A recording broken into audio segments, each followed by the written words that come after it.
Hi guys, today's video is the Draw This Again challenge. If you don't know what that is, the Draw This Again challenge is when you take a old piece of art, it doesn't matter how old it is, it can be 6 months old, a year old, a few years old, or in my case, 9 years old, and you draw it again with your current skills.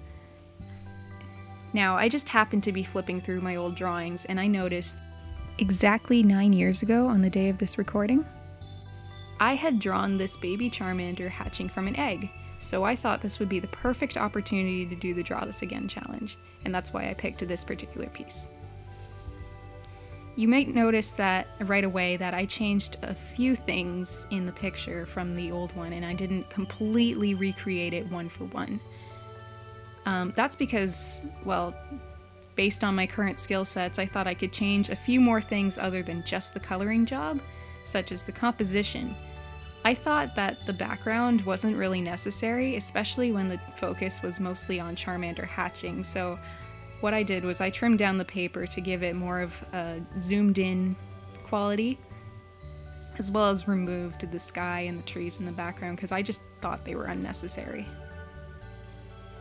I also changed minor things like Charmander's expression, I changed a little bit of how the eggshell was cracked, and I also changed the pillow and the blanket into one kind of poofy pillow blanket hybrid. For those changes, I just thought, like, they were minor enough, and if I was truly drawing the picture today, would I have drawn both a pillow and a blanket? Probably not. I'd have kept it simple, so it's all about using your current skills, and that's what I'm doing here. I'm also using Prismacolor Premier pencils when in the past I used Crayola and Laurentian brands. This is because I have access to these now 9 years later, and I didn't before, and I thought, well, for Draw This Again, I really want to show how far I've come, and I think to get the best results, I should use my best quality materials.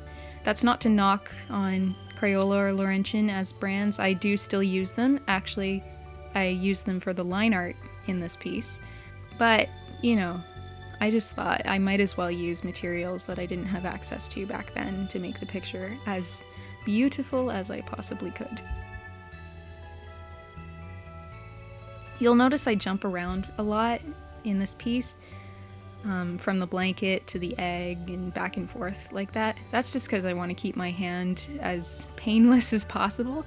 When you press really hard with pencil crayons, it can make your hand get really strained, and in order to avoid that, I tend to go from pressing parts where I have to press really hard to parts where I don't have to press very hard in the piece, just to keep my hand okay so I don't have to stop and take a really long break to make my hand feel better. Drawing this again was really interesting to see how far I've improved and also things I still need to work on. I noticed while I was drawing this, my shadows were not really getting as much depth as the old piece because there was so much contrast in between where I colored lightly and where I colored hard with the pencils, whereas this one is much more blended. But I think I should have blended in a few darker colors in the shadows for this one just to get them as deep and dark as possible. But that's something I can learn, and maybe 9 years from now I can draw this again even better than before. I certainly hope so. Something I guess I'll talk about because it's kind of funny. The color I used for the shadows in the eggshell is Ginger Root, the Prismacolor Premier Ginger Root.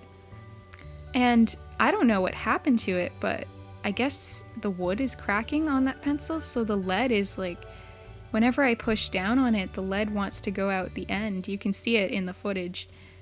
And it's very weird. I think I just need to buy a new one because, whoa, what the heck happened to it? But that was an interesting challenge to work with in the piece.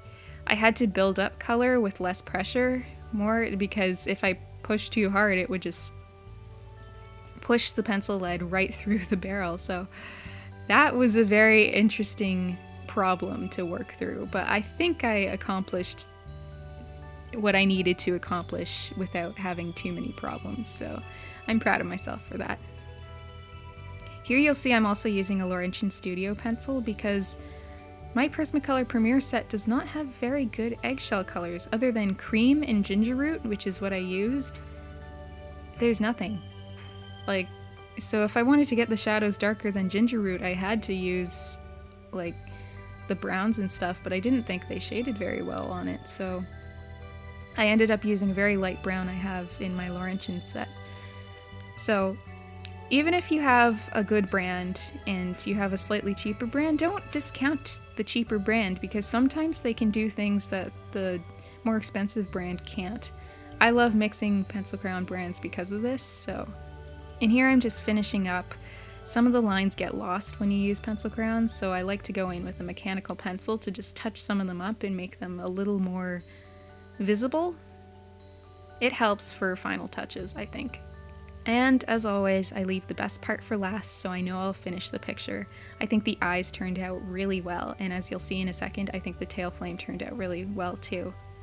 The tail flame I actually did with a tutorial, well, not with the tutorial beside me, but I'd watched a tutorial on Fire by Karen E. Haley. I'll link it in the description if you want to check that out. She helped a lot with getting the fire a little more realistic. I did change it and I didn't do exactly what she said in the tutorial, but overall I think it turned out well. And that's all I have to say, so I'll see you guys later. Bye!